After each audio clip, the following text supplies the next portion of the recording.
औज़ुबिल्लाहिमिनश्शैतानिर्रजीम बिस्मिल्लाहिर्रहमानिर्रहीम। जी मोअज़्ज़ज़ सामीन, मुझे उम्मीद है आप खैर आफ़ियत से होंगे। अल्लाह आपको अपने घर वालों को खैर आफ़ियत से रखे। जी अब जो है एक दुआ आपके साथ डिस्कस कर लूँ, ये कलमात आपके साथ डिस्कस कर लूँ। देखिए मेरी कोशिश ये होती कि मैं कोई ऐसी बात जब भी आपसे मौका मिले बातचीत करने का डिस्कस करूँ कि जिससे आपकी लाइफ के अंदर कोई डेवलपमेंट हो सके और कोई ऐसी चीज़ जो अपनी लाइफ में इम्प्लीमेंट कर सकें आसानी के साथ और हमें उसका बहुत फ़ायदा हो जाए। बजाय इसके कि मैं कोई ऐसी बात आपके साथ डिस्कस करूं जिससे आप वक्ती तौर पे बहुत एंटरटेन हो, बहुत एंजॉय करें और उसके बाद जब डिस्कशन ख़त्म हो तो उसका मज़ा भी ख़त्म हो जाए और आप अपनी लाइफ में आगे चल पड़ें। वो बातें भी होंगी इंशाअल्लाह ताला अज़ीज़ अगर अल्लाह ने चाहा। तो लें जनाब, आज मैं एक पहले वाक़या आपके साथ डिस्कस कर लूँ जो इस दुआ का जो है रेफरेंस यानी कि इस दुआ के बैकग्राउंड, फिर बहुत ही मुख्तसर से कलमात हैं लेकिन उसका जो रिवॉर्ड है, उसका जो इफ़ेक्ट है, वो ज़रा गौर कीजिएगा वो क्या है। आई होप कि आप उसको एंजॉय करेंगे, यू विल बी सरप्राइज। औज़ु बिल्लाहि मिनश शैतानिर रजीम, बिस्मिल्लाहिर रहमानिर रहीम। हज़रत हश्शाम बिन उर्वा रज़ी अल्लाह ताला अन्हो से रिवायत है कि एक दफ़ा हज़रत उमर बिन अब्दुल अज़ीज़ रज़ी अल्लाह ताला अन्हो खलीफा बनने से पहले मेरे वालिद के पास आए और उन्होंने कहा कि रात को मैंने एक अजीब बात देखी है कि मैं अपनी छत पर बिस्तर पर चित लेटा हुआ था कि मैंने रास्ते में शोर गुल सुना।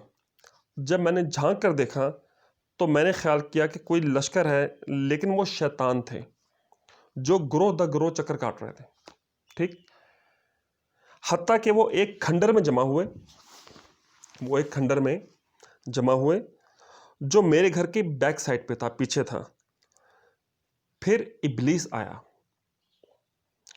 जब वो जमा हुए तो इब्लीस ने बुलंद आवाज से पुकारा और तमाम लोग जो तमाम शैतान थे दौड़ के उसके पास गए। तो उसने कहा कि कोई तुम में से ऐसा है, यानी कि शैतान को मुखातिब करके कहा कि इन शैतान में से कोई ऐसा है जो उर्वा बिन जुबैर का ज़िम्मा ले, यानी कि उर्वा बिन जुबैर रज़ी अल्लाह ताला अन्हु को जो को गुमराह कर सके, उनको डाइवर्ट कर सके, कोई ऐसा है। तो इनमें से एक ग्रोह ने कहा कि हम हैं जी, हम ये काम करेंगे।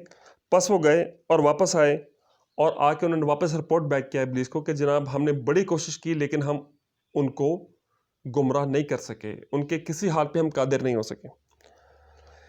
तो इब्लीस ने दोबारा पुकारा और पहले से ज़्यादा सख्त लहजे में कहा कि कौन है जो उर्वा बिन जुबैर रज़ी अल्लाह ताला अन्हु को ज़िम्मा लेता है मेरे लिए, यानी कि कौन है जो उन्हें गुमराह कर सकता है ऑन माई बिहाफ। तो एक दूसरे गुरु ने कहा कि हम हैं जी। बस वो गए और बहुत कोशिश की, देर तक ठहरे, फिर वापस आए और उन्होंने आकर कहा कि जी हम उर्वा बिन जुबैर रज़ी अल्लाह ताला अन्हु को किसी चीज़ पे कादिर नहीं हो सके, यानी कि हम गुमराह नहीं कर सके, हम कोई नुकसान उनको नहीं पहुंचा सके, यानी कि हम तो कुछ बिगाड़ ही नहीं सके।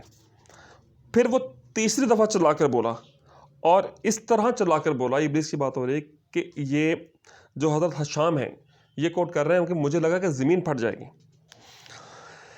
तो बस वो तमाम शैतान जल्दी से दौड़े और इब्लीस ने कहा कि कौन है जो उर्वा बिन जुबैर रज़ी अल्लाह ताला अन्हु का ज़िम्मा लेता है मेरे लिए।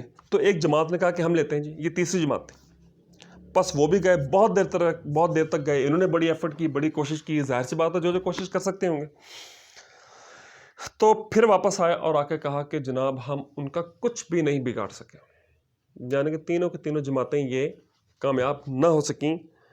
सो बस इब्लीस गुस्सा होकर चला गया और उन जमात ने भी, शैतान की जमात ने भी उसकी पैरवी की, यानी कि वो भी चले गए।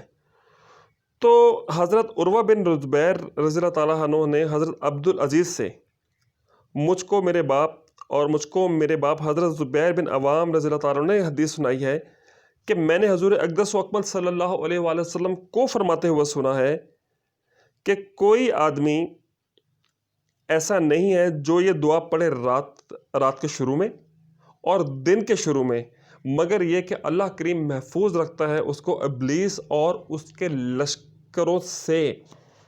यानी कि जो बंदा इस दुआ को, इन कलमात को सुबह एक दफ़ा पढ़ लेगा, शाम को पढ़ लेगा, यानी कि मे बी आप फजर के बाद पढ़ लें या असर के बाद, शाम के बाद, असर के बाद आप पढ़ लें या मगरिब के बाद पढ़ लें।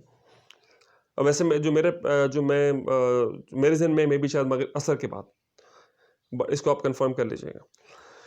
तो जो है अल्लाह करीम उसको शैतान से और उसके लश्करों से महफूज रखेगा, यानी कि शैतान और उसके लश्कर इंशाअल्लाह ताला अज़ीज़ उसको गुमराह जो है वो नहीं कर सकेंगे। दुआ बहुत ही मुख्तसर सी है और वो है बिस्मिल्लाहिर्रहमानिर्रहीम ज़िश शान अज़ीमुल बुरहान शदीद सुल्तान माशा अल्लाह काना औज़ बिल्लाह मिनश शैतान।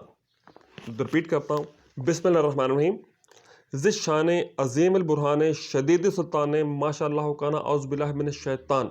ये सिर्फ एक दफ़ा सुबह, एक दफ़ा शाम को, इसको आप याद कर लें।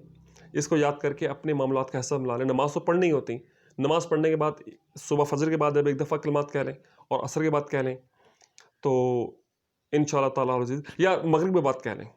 मैंने पहले डिस्कस किया कि असर और मगरिब के बाद दोनों में पढ़ लें सो के। फिर भी अगर आप मज़ीद क्लैरिटी चाहते हो तो आप किसी अपने सीनियर से, किसी अल्लाह वाले से आप पूछ लें, जो भी आपके सीनियर हो, जो आप गाइड कर देंगे।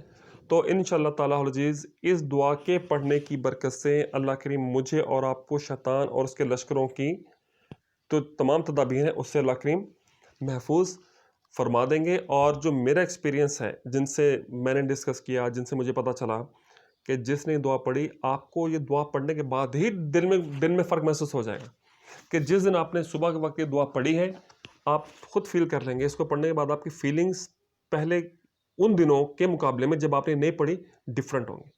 आप खुद को ज़्यादा कंफर्टेबल, ज़्यादा स्कोर फील करेंगे। कहने सुनने में कमी बेशी रह गई हो, अल्लाह करीम दरगुजर फरमा दें। सबसे पहले अल्लाह करीम मुझे इस पे अमल की तौफीक अता फरमाए और जो है आपको इस पे अमल की तौफीक अता फरमा दे। ये भी चंद सेकंड ही की बात है, ठीक है। मैं दुआ आपके सामने